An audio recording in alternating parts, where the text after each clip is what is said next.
way back, in days of old, there was a legend told about a hero known as Galavant. Hey friends, my name's Nick and welcome to a series I am calling Why Aren't You Watching? Where I am going to tell you about a show that I love, no spoilers, and hopefully by the time we're done, you will want to watch it for yourself. Today's contestant is Galavant, a medieval fantasy comedy musical with music by Alan Menken, who, if you don't know Alan Menken, you do know him, because he has done Be our guest, be our guest, like fire, hellfire. everything.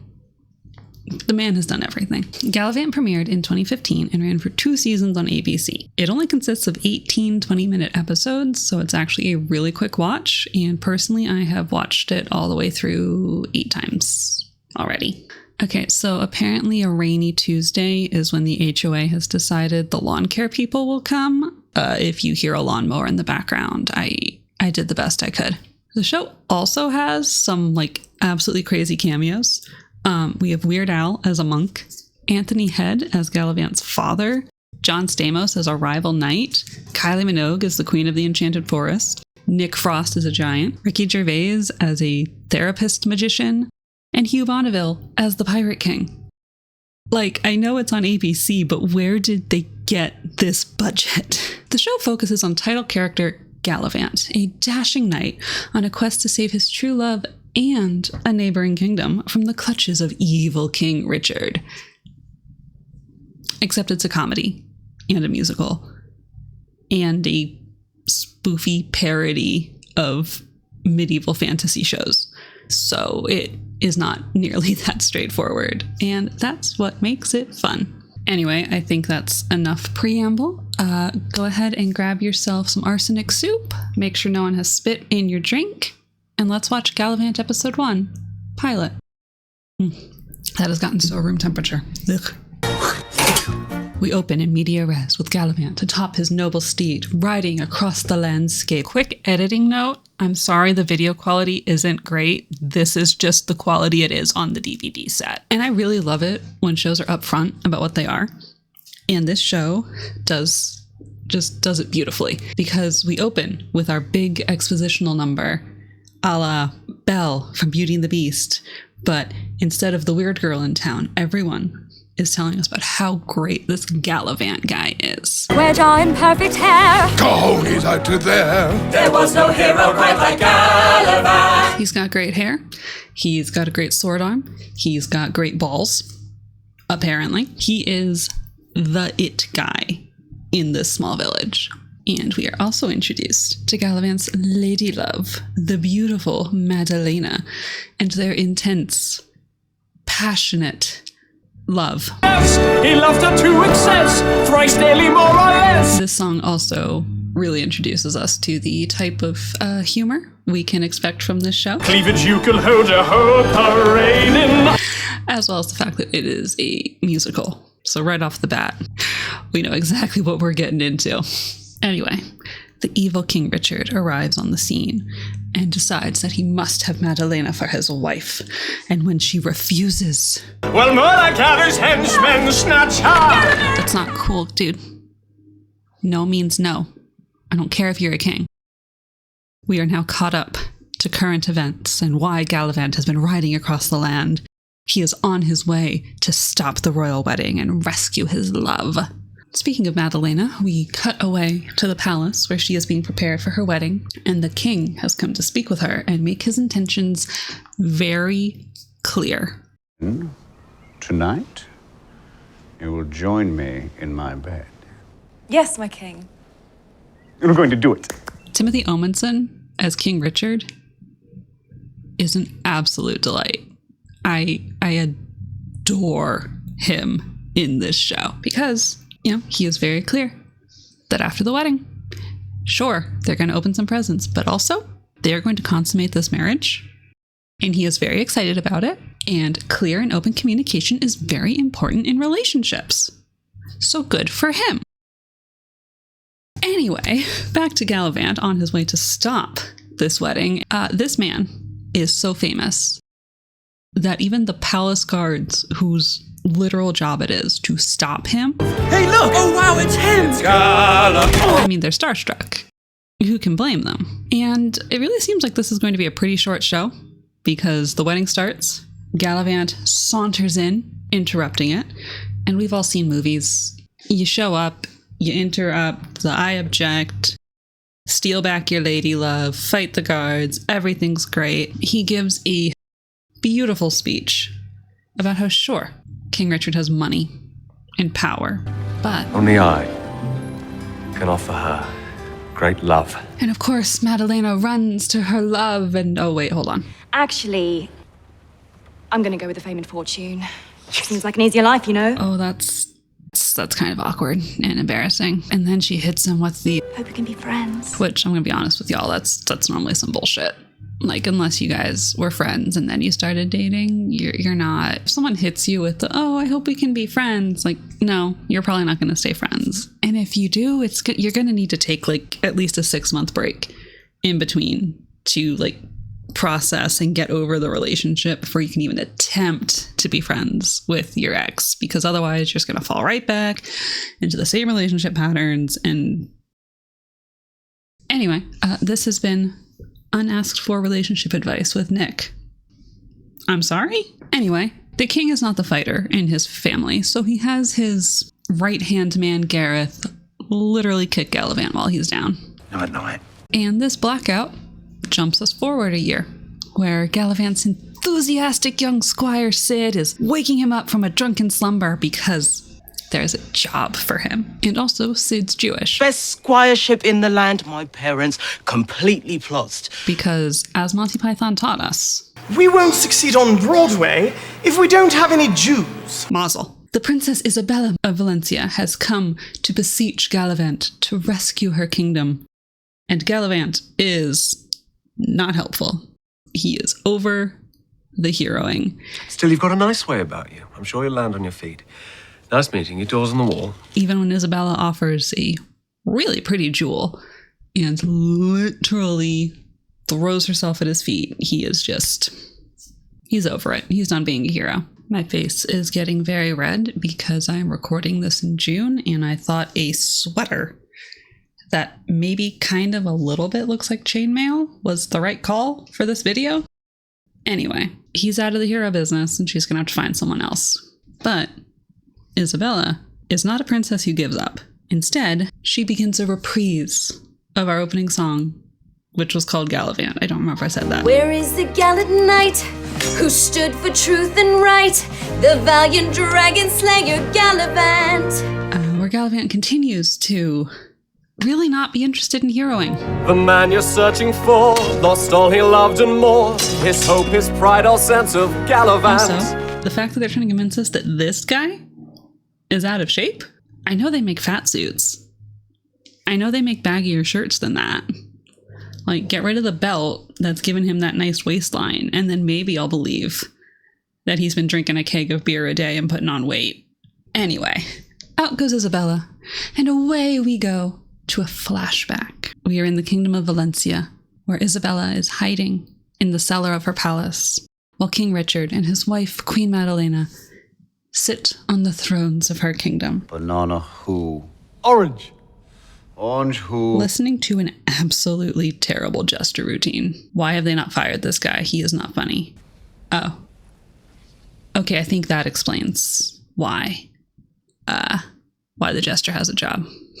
Madalena is, like, weirdly into this jester. And poor King Richard is oblivious as fuck. Not to be judgmental.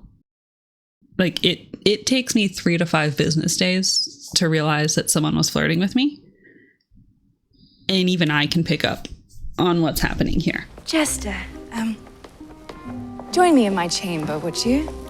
I'd love to learn a little more about So the fact that King Richard craft a joke does not catch any of this? I'm not judging. I'm just asking questions. Anyway, it is time for Madalena to go compliment the jester on his hilarious routine. And I love her little boob adjustment there. It tells us so much about her as a person, and also about how fucking oblivious King Richard is. But before she heads off to compliment the jester, Madalena asks her husband to get her the goddamn Jewel of Valencia, which is the whole reason that they invaded this other country, apparently. And it seems that their relationship has not been doing great. Galavant would not have stood for this.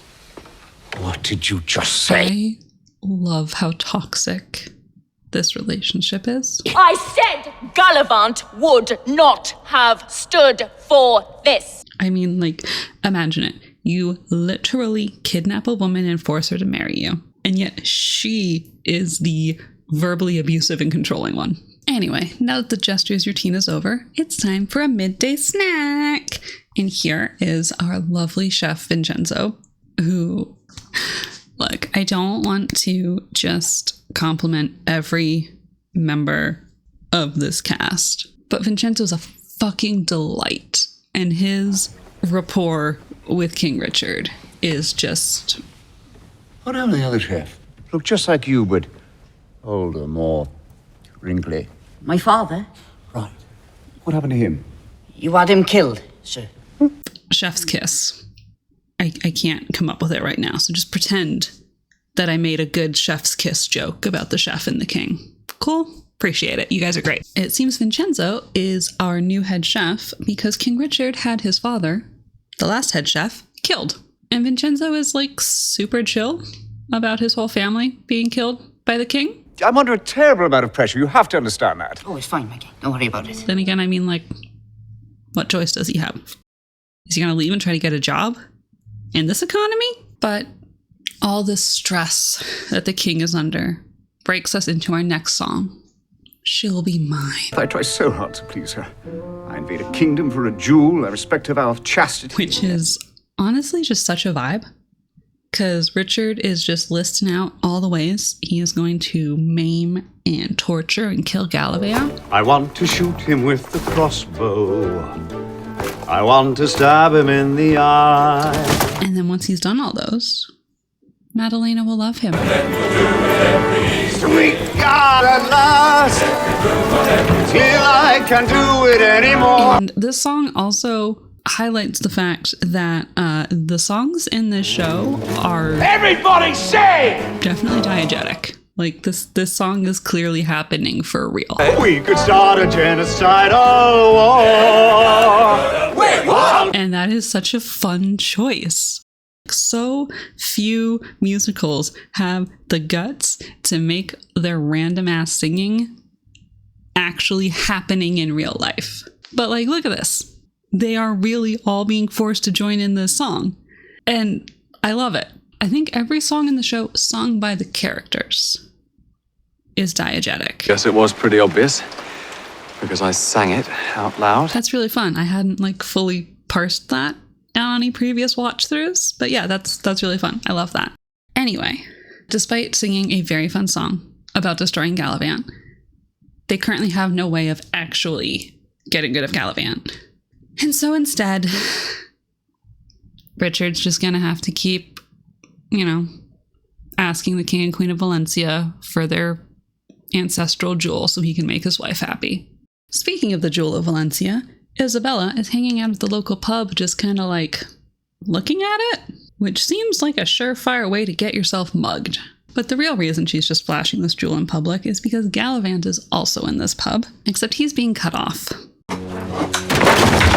And also being a drunken embarrassment. Dude's really had a hard time since the breakup. But when Galavant notices Isabella and her very valuable jewel just hanging out in this pub conveniently, he decides that he's going to hear her out, as long as she buys him a drink. And so Isabella continues telling her story, and we rejoin our flashback where the King and Queen of Valencia have been summoned before King Richard, who... oh, his throat's scratchy. Except the Valencian royalty are not sympathetic at all to the king's scratchy throat and the fact that he might be developing the plague. I swear it's the plague. It's not the plague. These people, they just want mercy for their kingdom. They have no sympathy for the pressure this man is under. All Richard wants is their priceless ancestral jewel so that his bitch of a wife will be happy. And the royals are resistant, to say the least. So not how I wanted to do this. no more Mr. Nice King, I guess. Oh, wait. Oh, my tea. No. Thank you very much. Vincenzo's here with the king's tea. And I love the contrast in Richard's character, where he is an absolute ponce. And I say that with nothing but love, but he's also trying so hard to play the role of the tough, evil king. Totally understand. Totally empathize. Can I have it? Never. And he is so bad at it, and I love him for it. Timothy Omenson is an absolute delight. Like 80% of the things I love about this show is him in this role. Right, sorry. No, we were in the middle of something. Well, it's delightful. Just delightful. Cue the kingmaker order. Yeah, no. So Richard orders the King of Valencia to be killed while his wife watches. And Isabella, being a good daughter, emerges from the cellar to intervene on her parents' behalf. Quick jump back to present day, where Galavant is really taking advantage of that. Hospitality is not the right word, because she didn't offer, he insisted. But he is really taking advantage of the fact that Isabella's picking up the tab. Isabella just keeps trying to get Galavant to help. Apparently, her father used to really talk up what a great hero this guy was. Except now he's just... At the very least, she does convince him to give a little bit of backstory. Specifically, we learn that this predisposition to alcoholism is genetic. Massive, massive appetites. They loved everything. They loved food, they loved drink. And also that his parents had a really shitty marriage. Ironically, they also hated each other. And they fought violently every day. And so Galavant had sworn off love until he met Madalena. And then he fell really hard in love because... You can't fight genetics. I mean, we all remember our first serious relationship. It feels like the most important thing in the world. And as we saw at the beginning, Madalena... She fell softer. Oof. But Galavant is still very adamant that he will not be helping Isabella. Until she says this. Your advice is for me to just turn a blind eye and watch King Richard destroy my kingdom and everyone I've ever loved. Galavant hears the name King Richard and activates like the goddamn Winter Soldier. Like, he is 100% ready for this vengeance quest. Anyway, back in our flashback, Isabella came out of the basement, got captured. She had the Jewel of Valencia with her. The king now has it. Here comes Madalena. Again, this show is going to be really goddamn short. Well, why don't you stop working on it? Start acting like Galavant and do something already. Ooh. Will do, my queen. Damn, she really likes bringing up her ex-boyfriend. And now, to be clear, she clearly only brings up her ex-boyfriend because it upsets her husband. Like, we've all picked up on that. Yes, she doesn't actually give a shit about Galavant anymore. It's very important that we all understand that before we go into the rest of the show. Okay. And all of this could have been over right now if Madalena hadn't come in so shitty. Because Richard had the jewel. He was going to give it to her. But she came in way too aggressive. And, well, now Richard has a new plan. It is not enough to get the jewel for his queen. He must destroy Galavant. And he's going to use Princess Isabella to do so. He sends Isabella off to find Galavant with a very specific story that Richard knows will lure Galavant to Valencia. Isabella tells Galavant that while she was living in the basement, Queen Madalena's room was right above her, and that every night she had to listen While he screamed at his queen. And that poor woman would fall asleep crying every night while saying, I made the wrong choice. I'm so sorry, Gals. and we get a real brief flashback to establish that Gal was Madalena's nickname for Galavant. I love you, Gal. What feels a little silly and unnecessary, but it does give us a glimpse at how Galavant remembers Madalena. She's in white. She's beautifully backlit. They're in bed. She's just talking about how much she loves him. Like, that is why he has not bathed or worked in a year, because he has that perfect image of Madalena in his mind. Anyway, Galavant immediately agrees to help once he thinks that Madalena wants him to. It's going to be really awkward when he actually gets there.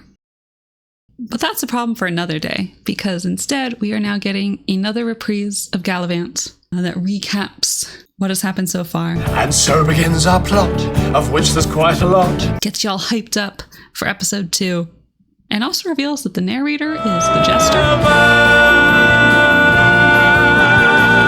The implications of which are a little weird if you think about it, because how does he know what Galavant and Madalena are doing? Just don't think about it. I'm sure it's fine. And in case you didn't catch on earlier that the Jester and Madalena have a thing going on, the show makes sure that you are now 100% aware of what is happening.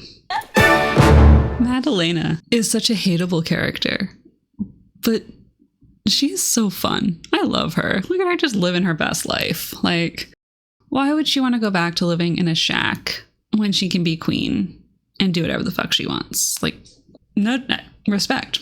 So that's episode 1. But what happens now? Obviously, Galavant has to figure out Isabella's lying to him, but like, how and when? What happens when he does? And also, what happens when he gets to Valencia and finds out that Madalena did not ask for him to come back? And also, he's been laying in a bed getting drunk for the past year. How the fuck is he gonna go do hero stuff? Dude's allegedly out of shape. What's he gonna do about that? And also, is Richard ever gonna get to fuck his wife? The premise is set up. What the fuck happens now? In conclusion, this show is so fun, you guys. I have introduced it to all of my friends. And now, I'm introducing it to you, my lovely internet friends. I would love to hear your thoughts, if you've already seen the show. If this convinced you to go watch it, and you are now back to tell me how sad you are that there's no season 3, which I feel you. I understand. I also wish we had gotten a season 3. I would love to hear any other shows you think are really underappreciated and more people should be watching. If you'd like to hear more of my overenthusiastic ramblings, please do the like and subscribe thing, and stay tuned for more entries in the Why Aren't You Watching series. Take care of yourself, my friend. I'll see you next time.